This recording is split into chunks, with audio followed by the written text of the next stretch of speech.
Hey everybody, Grant Hires here, your old noise pal from Hardtek Studios, and I would like to do a quick overview and review of the DFAM now that I've had it for a few months, I guess. I'm going to start out by kind of going over each section, telling you what things do, and telling you what I think of them. Now this is mainly going to be a spoken word video, but I do have a little amp down here that I kind of run with my modular system. This is my modular desk. It's mostly modular, semi-modular. Let's not argue about things like that. This is kind of like a nice in-between the whole semi-modular thing that I got going on. You can see a little bit of the Moog mother right here, mother 32. It's going to be a little part of this video just for its mult and some other functions, so I could show you some fun stuff that the DFAM can do in case you don't think it's enough. Now I do have a basic sequence over here, and like I said, it's just going to be playing from my amp on the floor, so sound isn't going to be great. But for those people who think that this is just a drum machine, it's actually a percussion synthesizer. It says right here, semi-modular analog percussion synthesizer, but it's a lot more than that.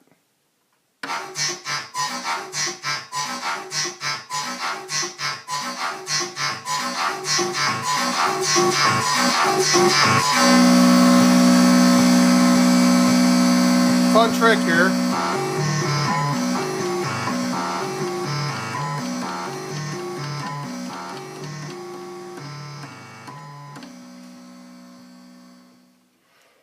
Alright, not very percussion at all. Kind of crazy, but that's my style. That's Grant Hires Hardtek Studios style.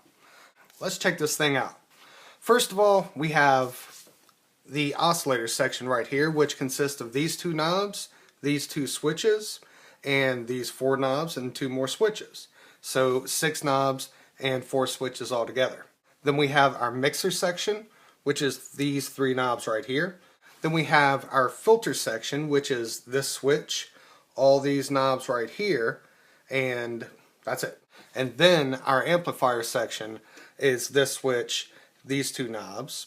Of course, we have our patch bay right here, all of these 24 holes. And then we have our sequencer, which consists of 16 knobs. It's 8 steps, 2 little sequencer lines, and your trigger button, your stop-start button, and your advance to get to any particular step you want to start with. One thing I don't love about this machine is to start a sequence over, you have to have it stopped on the last step. That way it can do this. Whoop. When you hit play, it goes to the next step, which is same as advance. It goes to the next step. The oscillator section. Now first of all, we have the pitch of each oscillator, frequency.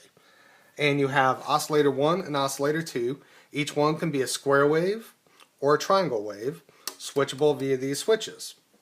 And because it's a percussion synthesizer mainly, what you have here is envelope depth for each oscillator and an oscillator decay knob. That's the only envelope control you get for the oscillator envelope.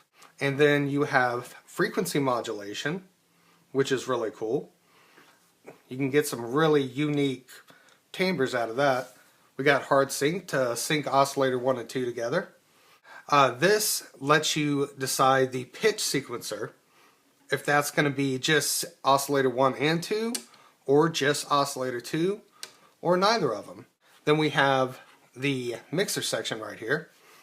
And of course you just got varying levels of oscillator 1, oscillator 2, and the noise level, which if you patch it into the input over here, external audio right there, then you lose your noise, but you get whatever you patched in there. Then we have our filter section. Your filter can be high pass or low pass filter. It's 4-pole. Then you got your filter cutoff, nice smooth Moog style filter cutoff, squelchy resonance. Right here you got the filter envelope section. You got your depth right here and your decay, and you also have this thing where Unpatched, it uses the noise over here, whether you got the knob turned up all the way up or all the way down or anywhere in between. It uses the noise as a modulator for the filter cutoff. So just so you can hear it, it's a little bit distorty type of sounding, but not.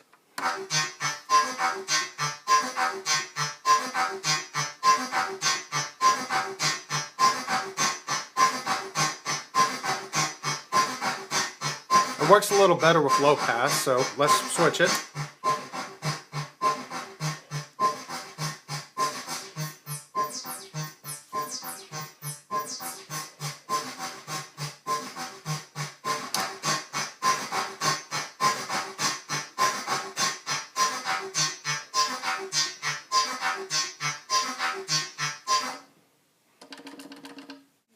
And then we have our amplifier section. Now, for most of your percussive and bass line sounds, you're going to have this up to fast. It's your attack rate for your amplifier oscillator. You either have like a very immediate attack or kind of like a slightly slower ramped attack, just so you can hear the difference.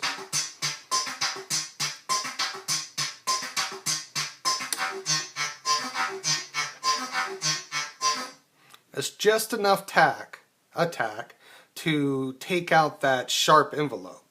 And speaking of envelope, of course we got our volume knob right here, that's basic enough, and the amplifier envelope decay. So we have oscillator decay, we have filter decay, and we have envelope decay. Now you may be wondering, why doesn't all the envelopes have attack and sustain and release? Because for the sounds that this is tuned for, you don't really need that much. This switch right here is just to get you a little bit of variation so you can make sounds that are completely not percussive or bass lines or little doot-doot-doot-doots and all that. The patch bay is pretty obvious. Now anything where the words are in white is an input, as you can see right here.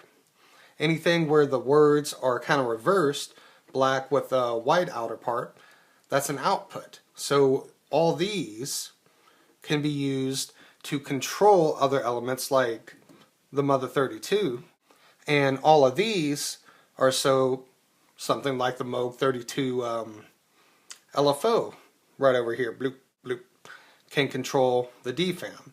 The DFAM does not have an LFO. They can only put so much into it for the price and make it compatible with everything.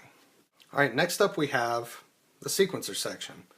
This is where a lot of the action comes from, as you would expect, but it works a little different from, your typical circuit sequencer or Rhythm Wolf sequencer or Volca sequencer or what have you.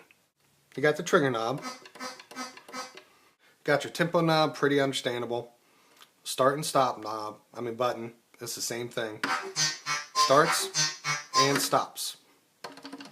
And like I've shown you 10 times already, this is the advanced knob, so you can get it right where before you want it. Because you want it to start on 1, so you're going to put it at 8. If you wanted to start on 6, you'd put it at 5. Now the pitch sequencer line, 1 through 8 knobs, it controls the pitch of either, like I said up here, oscillator 1 and 2, or just oscillator 2, or neither. As a quick example, here's oscillator 1 and 2 being controlled by this row of knobs. Each step you get a different value of pitch. Alright, now we're going to turn it just to oscillator 2.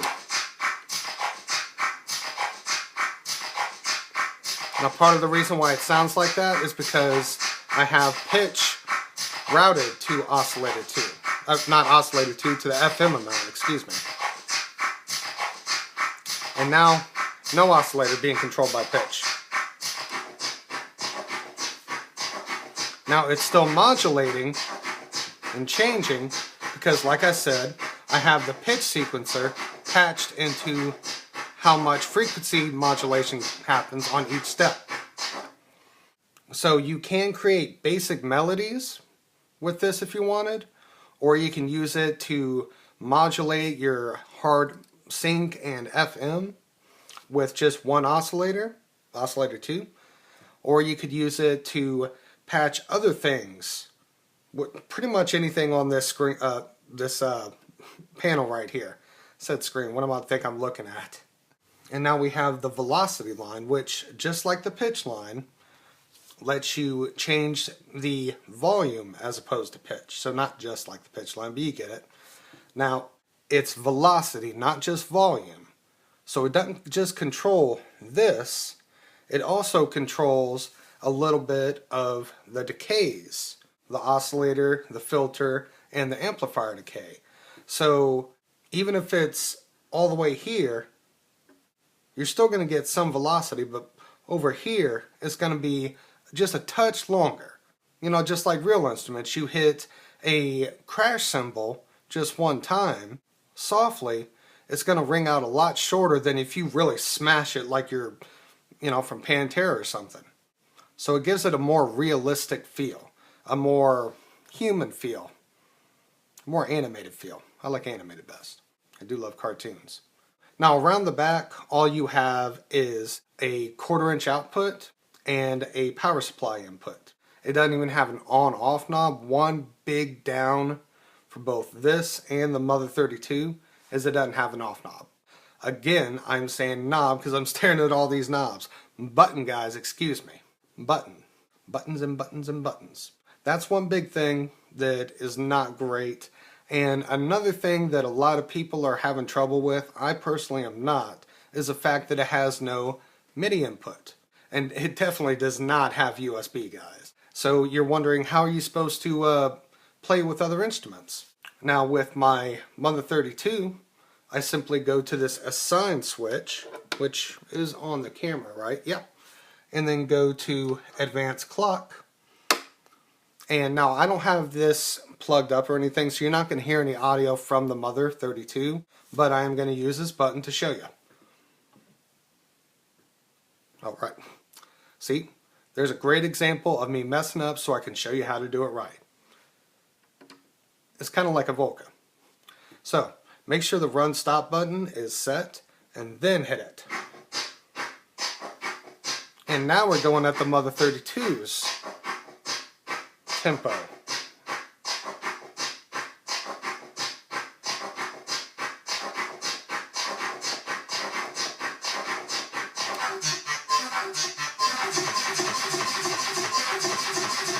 It's got a really, really wide range of tempo. But for now, we're going to unpatch that. But either way, most people, unless this is going to be your very first synth, which I really don't recommend it. It's great, but this is not great for a first synth. But most people have something that has a trigger or clock or analog pulse output. Anybody who has a Volca has one. Anybody who has one of the Akai analog series has one. A lot of the new analog groove boxes that are coming out have them, like the Novation Circuit Mono Station has one. So if I just decide I don't even want to touch my Mother 32, but I want to jam on the Novation Circuit Mono Station, it's got an output that I can plug right into this, and it works the same way. You hit start on the Novation Circuit Mono Station, and this starts playing with it in perfect sync. You see I have these two patches right here, and the reason why is because when it comes down to it, just pitch and velocity alone don't make for a great variation in sequence. Now some people may disagree, and that's fine. That's your choice. But the sequencers have their own outputs. Okay? So I'm going to take pitch right here, and let's modulate this with where the knobs are on pitch. Now let's try some movement on knob 5 here.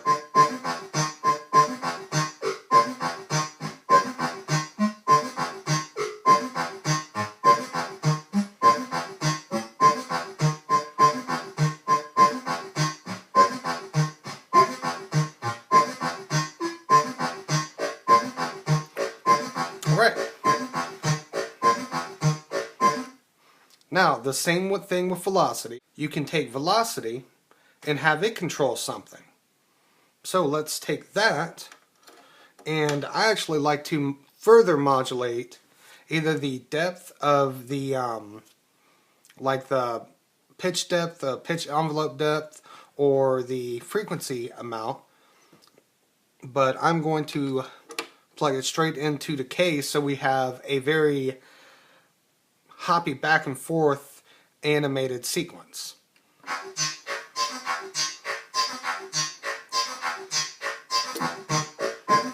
Now that's without the patch, obviously.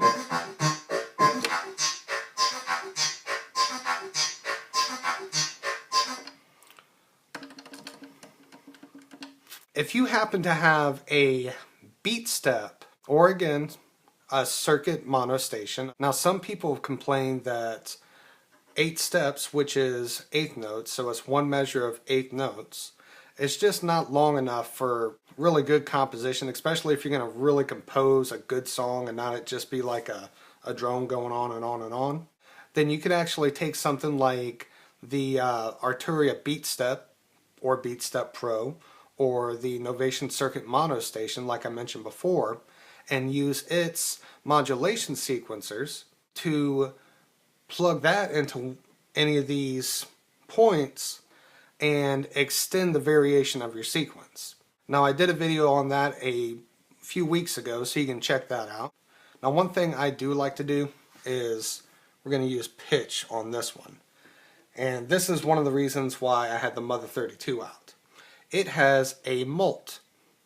So we're going to plug the output of the pitch sequencer, this line right here, we're going to plug it into the input of the mult. We're going to take the first output and plug it back in frequency modulation. So let's listen. So it's the same sequence as I had set up before. But now, let's get a little weird, and we're going to do voltage controlled oscillator 2. Ready?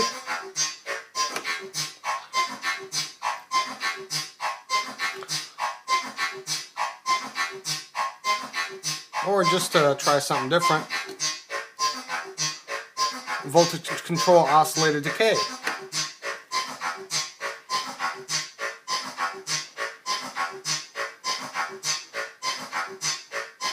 Or if you want to get a little experimental, put in tempo.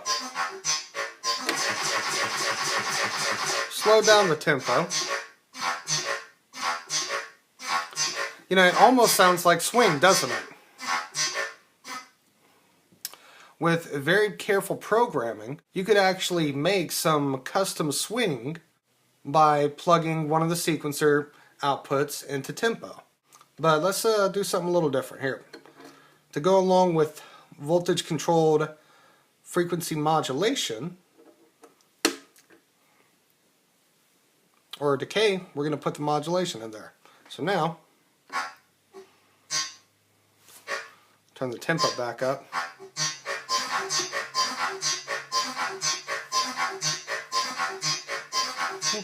That was not as satisfying, is it? How about, let's say, velocity, where is it? Ah, this is to modulate this one. Now, to be honest with you guys, I'm really not sure about the reasoning of this, but for some reason this isn't going to work until you start cranking it up.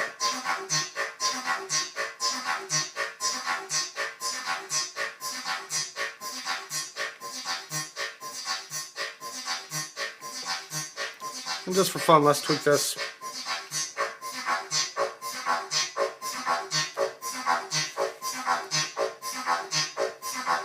Low pass.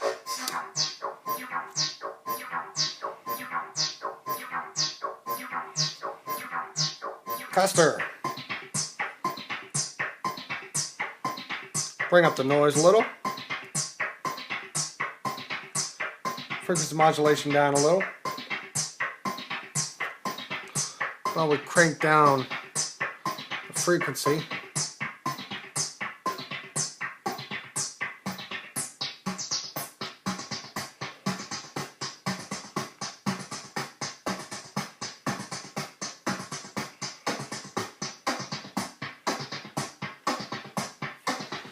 and all of a sudden we have a percussion synthesizer.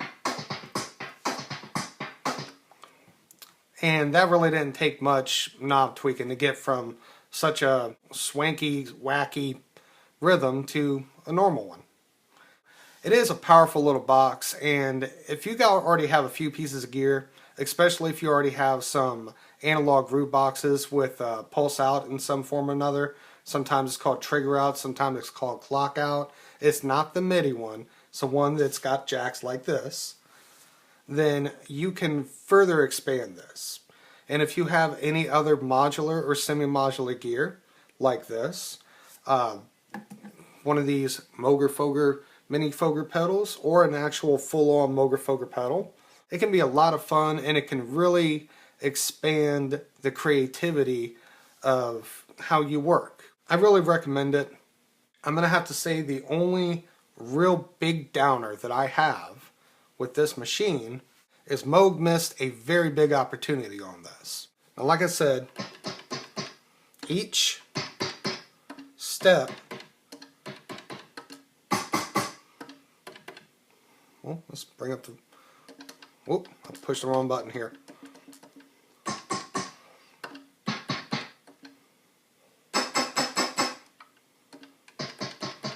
So each step can sound wildly different.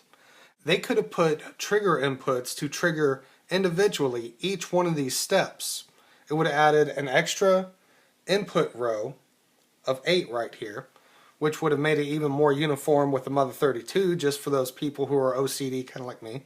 And there's plenty of finger real estate where they could have scooched the knobs just over just a little bit. So they could have had the 8 trigger inputs, and for people who do have something like an electronic drum set or the BeatStep Pro with lots of different trigger outs, you could actually use that to literally work this thing like an actual 8-part analog drum machine.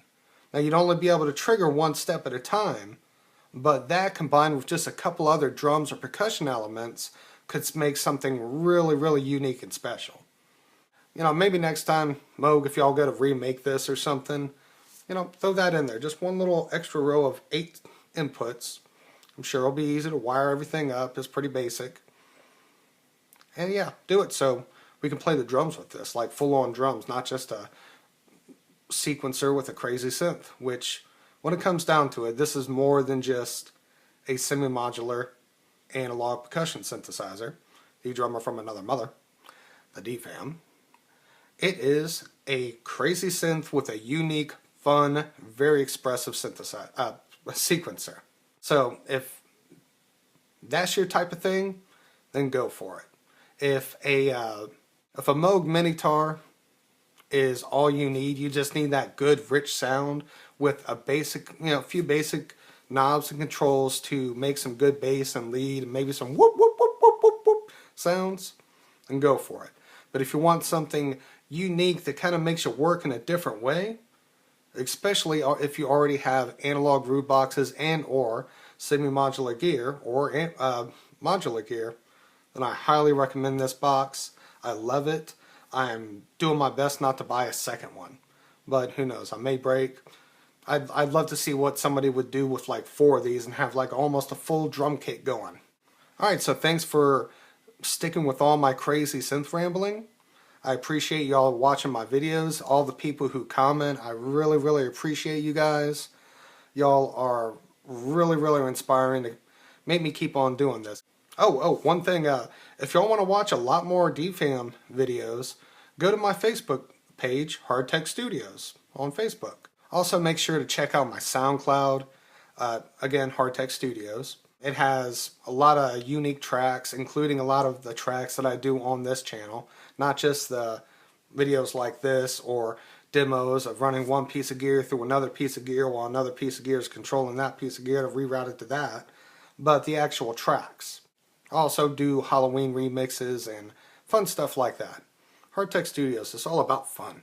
So give the Hardtek Network, subscribe, maybe like some channels, give me some love, and I will see y'all next time.